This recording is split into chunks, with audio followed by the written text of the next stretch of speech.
Betty Bayo's mother wants her daughter's grave opened, exhumed, a second autopsy. Why? Because she says Betty Bayo did not die from leukemia, but from head injuries after a violent assault. Mama Betty Bayo, eh? Mama ya Betty Bayo. That is shocking, heartbreaking, and utterly terrifying. In a shocking twist, Betty Bayo's own mother and her children have now broken down in tears. A new explosive allegation has turned her entire burial story upside down. Sikuwa nataka kuongea hiyo maneno.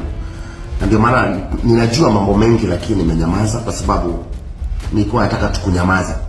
But that is not even the craziest part, because what Betty Bayo's mother is demanding right now could shake the entire nation and possibly send someone to jail. Mom.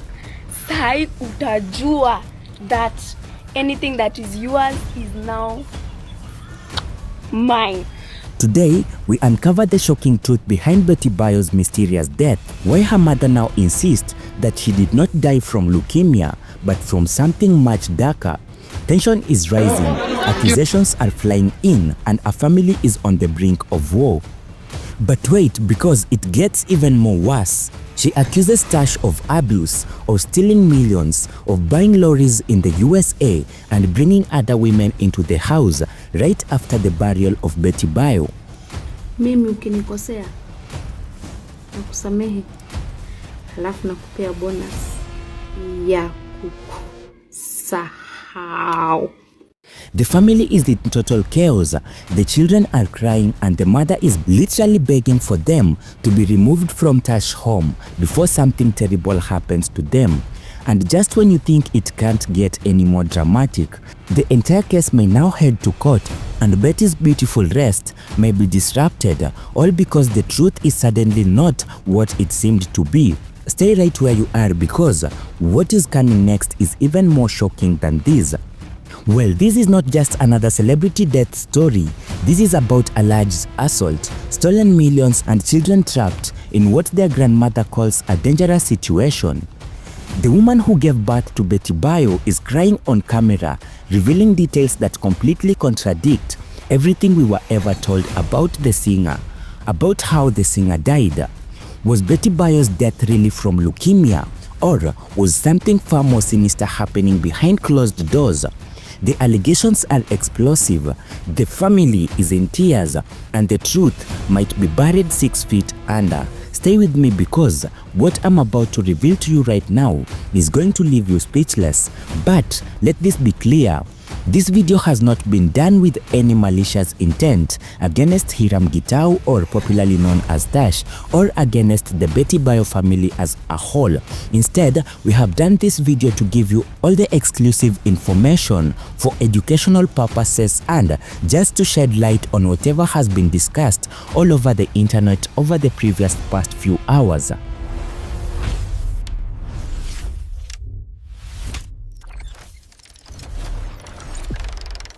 Now let's talk about the official story that falls apart. Let me take you back to November 10th of 2025. Kenya woke up to devastating news. The beloved gospel singer Betty Bayo had passed away at Kenyatta National Hospital. The official cause, acute leukemia, blood cancer.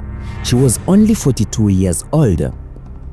The nation mourned. Fellow gospel artists paid tributes. Pastor Kanyari, her ex-husband and father of her children, posted a heartbreaking message. Huyu ni mtu ambaye alikuwa amekaa na hiyo kansa kwa muda mrefu. Kwa hivyo wale walikaa karibu na yeye wangefaa kuangalia mood. Wangeangalia mood, wakiona kasoro ya mtu wampeleke for a check up, hata kama ni nje ya nchi, hata kama ni kuchanga tuchange, na pengine leo atungekuwa mahali tuko. Rest in peace, Mama Sky, the mother to my kids. But here is where things get disturbing.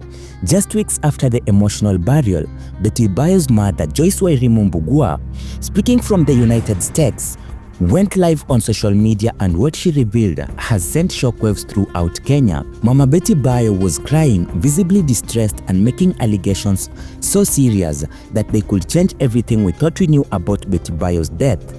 She disputed the leukemia diagnosis entirely. She claimed her daughter's death was not from cancer but from something far more sinister. Head injuries allegedly sustained from domestic violence. But wait, there is more. This is not just about questioning a medical diagnosis. Mama Betty alleges that Betty's husband, Hiram Gitau, popularly known as Tashi, was physically abusive throughout their marriage.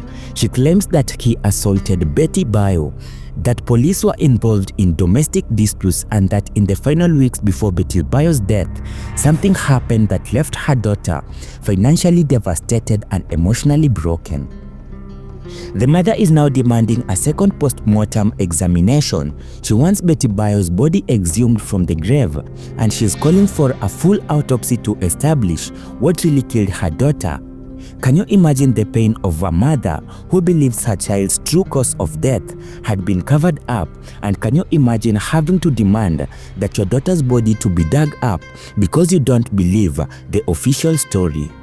Now, let me tell you about the phone call that haunts Mama Betty every single day. During her tearful TikTok live session with content creator Shirua Auckland, Betty Bayo's mother revealed the last conversation she had with her daughter before she died. According to Mama Betty, in the weeks leading up to November 10th, Betty Bayo reached out to her with a message so heartbreaking that it still brings her mother to tears. Betty allegedly asked her mother, "Why did you leave me here? Who did you leave me with?" Think about that for a moment. A grown woman, a successful gospel singer, a mother herself reaching out to her own mother with words that sound like a child crying for help. What desperation must Betty have been feeling to ask her mother why she left her alone in Kenya? Mama Betty claims that Betty Bayo told her her marriage was in trouble. She allegedly said that Betty had been assaulted before. The mother, speaking through tears, said that Betty had cried to her, expressing fear and asking for help. And now Betty Bayo is gone, and her mother is left with guilt, question, and burning need for answers. But that is not all. Betty allegedly told her mother in those final days. According to Mama Betty, Betty revealed something about money, about financial pressure, about feeling trapped. The full details of that conversation are still emerging, but what is clear is that Betty's mother believed that her daughter was in distress and was reaching out for help, but it came too late. But now let's talk about the money trail, allegations of financial exploitation. Here is where this story takes another shocking turn.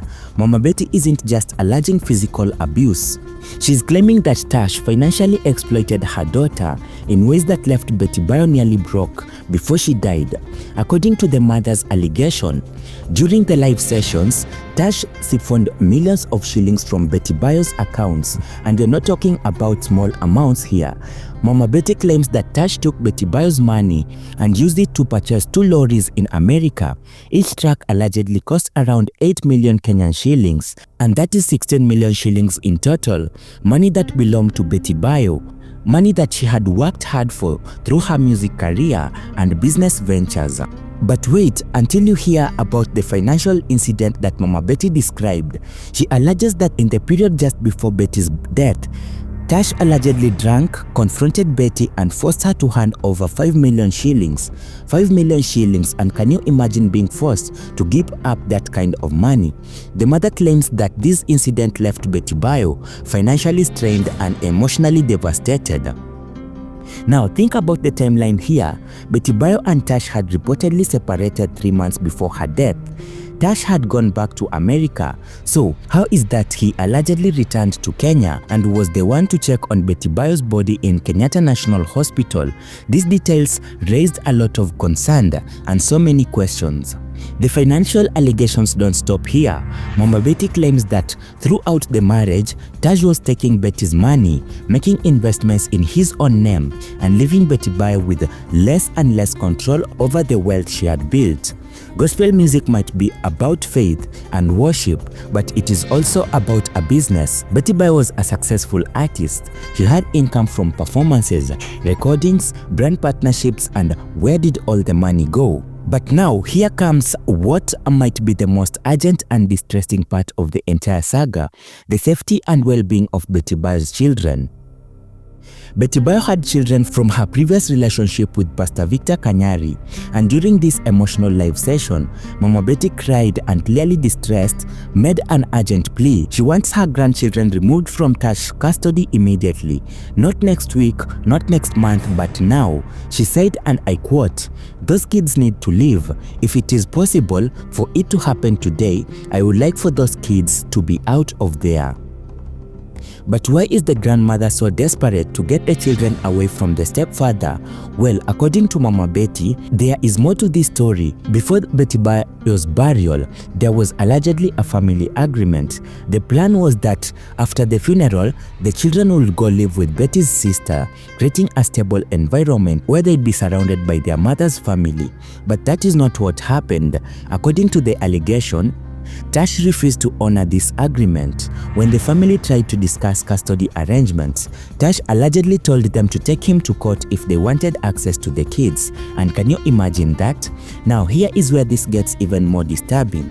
Mama Betty Bayo alleges that on the very night of Betty Bayo's burial, when the family was still mourning, Tash brought another woman into the matrimonial home. She claims that he was celebrating in Betty's bed, the same bed where Betty Bayo had slept with other women on the night they laid her to rest.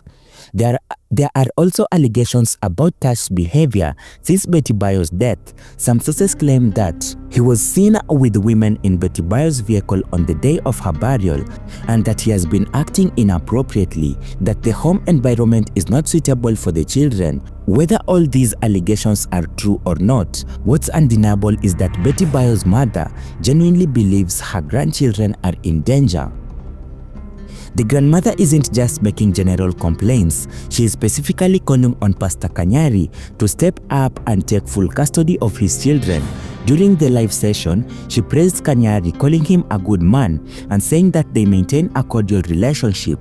She has been in direct communication with him, urging him to prioritize getting his kids to safety. Pastor Victor Kanyari has been in a difficult position throughout this entire ordeal.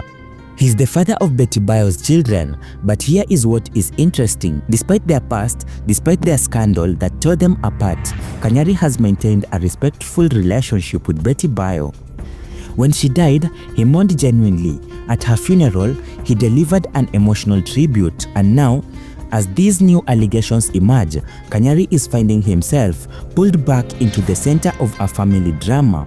On Sunday, December 7th of 2025, just hours after Mama Betty's explosive revelation, Pastor Kanyari posted a message on social media.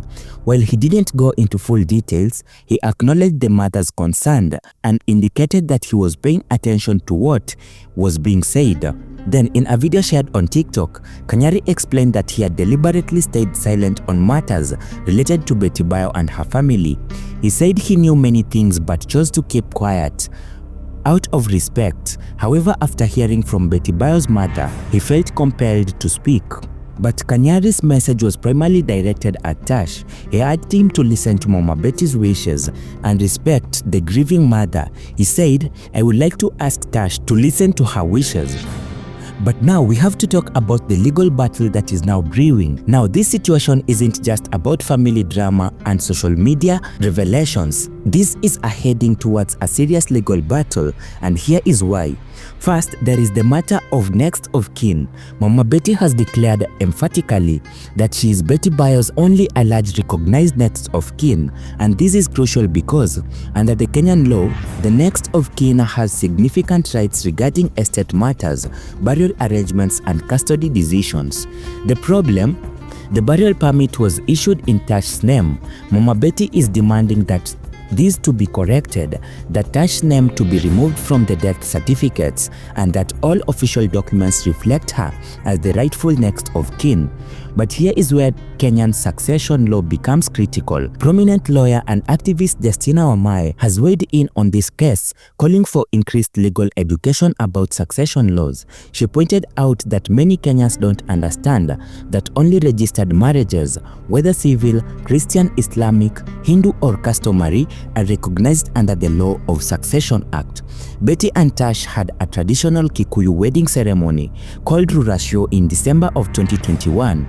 It was publicized, celebrated, and seemed like a proper marriage. But if they never registered the union officially, then legally, Tash might have no claim for Betty Bayo's property or even to the children who aren't biologically his. This puts Tash in a potentially vulnerable position. If the marriage wasn't legally registered, Mama Betty's claims about being the sole next of kin will hold up in court. This means that she would have authority over Betty's estates, including properties, bank accounts, investments, and yes, even custody arrangements for the children. But here is what makes this even more complex. Mama Betty is now demanding an exhumation and a second post-mortem. If she can prove that Betty Bayo died from head injuries rather than leukemia, that changes everything. That potentially turns this from an estate dispute into a criminal investigation. Think about what this means if a postmortem reveals evidence of assault, evidence of head trauma, evidence that contradicts the leukemia diagnosis. The law enforcement will have to get involved. There will be questions about who was with Betty before she was hospitalized, what happened in those final days, and whether anyone should be held accountable. The Kenyan public is divided on this issue. Some people are standing firmly behind Mama Betty, believing that a mother knows when something isn't right, that the pain and conviction are genuine. Others are urging caution, saying that we should not rush into judgment without evidence and that grief can sometimes cloud perception.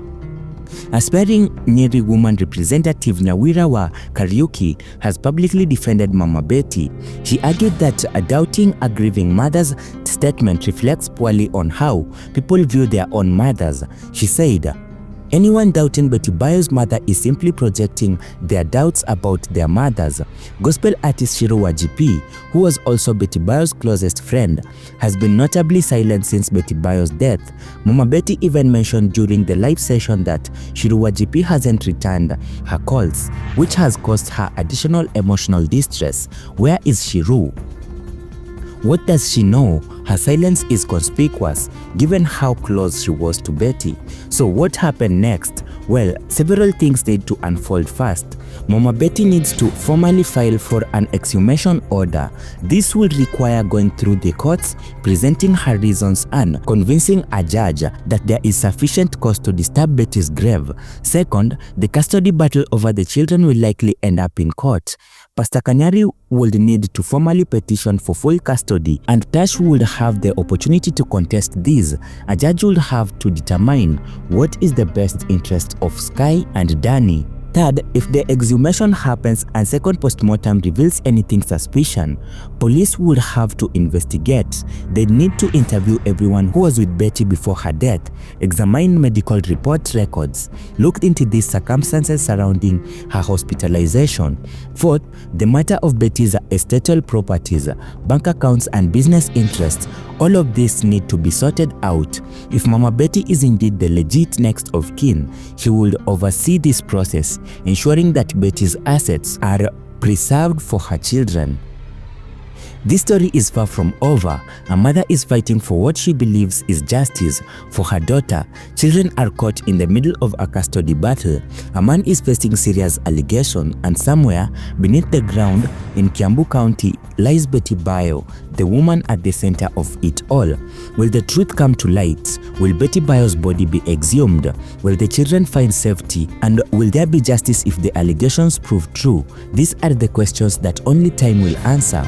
What is your take on this situation? Do you believe that Mama Betty's allegation should Betty's body be exhumed for a second post-mortem? Let me know your thoughts in the comments below. And if you have made it this far, thank you for watching. Hit the like button, subscribe to the channel, and turn on the notifications bell so that you don't miss any updates on this developing story. This is a story that we'll be following closely, and you want to be here when new revelations come to light.